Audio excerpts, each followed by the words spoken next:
Update the poll results from hour one if you can, Seton. We're actually throwing up a poll question there. We're literally throwing it up on a topic we haven't hit yet.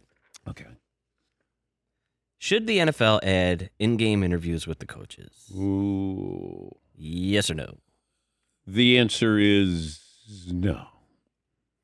I hate when they go off, the field at halftime because they're never going to tell you anything. And I do like, the sideline reporters have jobs, and, that job is enhanced because you do get that opportunity to ask a couple of questions. It's just we don't get much from it. Hey, what kind of second half adjustments are you going to make, Coach? As if I'm going to tell you right now. You know what we're going to do? We're going to blitz them every time they go back to Penn. This is going to be in-game. And this goes back to when you have these spring football leagues, the NFL was using that as a laboratory, that they could try this. And they were doing this. Now, you could listen in on the play being called, or you could talk to the coach, and then they were going to see, what was the reaction, and maybe we could incorporate that into games. And all of this is to bring you closer to the action. Everything that we're seeing, everything we're doing is, how do we make the experience so great? You're in the huddle with the coach. You know what the play is being called. Hey, we can talk to the coach right after that play. Now, we've had that before. We've had that in bowl games. But now we're going to do this, and I'm going to guess some coaches will probably be pretty good, and then you're going to have some coaches that are going to be, like Greg Popovich. Like, all right, I'll do it. What's the question? But there's certain things that, let me just watch the game. I don't know if the coach is going to tell me that much. And if it's a big play that's going on, if I want my coach coaching. I don't want him, hey, you want me to lift my hat up a little bit? Oh, okay, all right. Good? Okay. Even when they do the in-game interviews with the manager, but it's not really in-game. For the most part, they'll try to do it in between innings, and then they'll, play it back. The coaches at the end of a quarter in the NBA, they never say anything to you. Yes, Marvin. I've done audio before for a WNBA game, and the coach is so irritated. Like, wait, hold on. Let me put this right here. Hold on, coach. 2 seconds. And the coach is like, I'm going to kill you right now. I don't even want to do this. Yeah. The league is making me do this. And I got to give you some BS answer about, how do we stop Breanna Stewart? I don't know. We don't. Put what right where? It's an IFB so they can hear. So they'll wire them up so the coach can actually hear the announcer. Oh, okay. Yeah, where you go, all right, put that in your ear. Okay. Yeah. Then they put, hold on, let's go down your back. Yeah. Great. Yeah. I don't know who came up with the idea and what they hope to get from this, but it's already pretty tough to watch the halftime.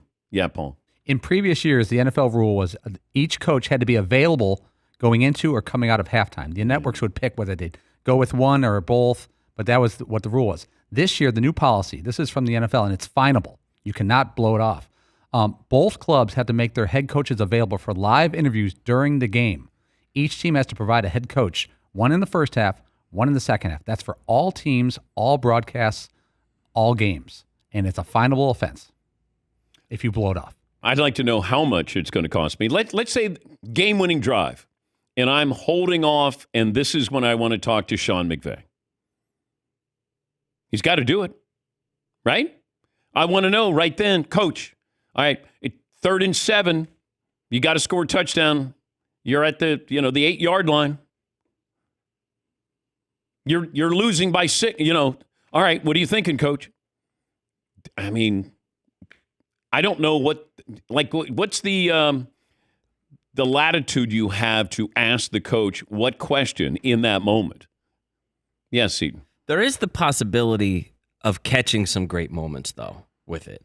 Like you see in baseball when they have, I don't know, the left fielder is out there, say during the All-Star game or something, and it's like, hey, Tom Buchwald, you're having a great season, whatever. And they talk, and he's like, oh, yeah, blah, blah, blah. And they'll call there's a home run or something. You know what I mean? Or they have those moments where it's like, oh, he's going to hit a gapper here or whatever it is, There is the possibility to try to capture those types of moments. I love that.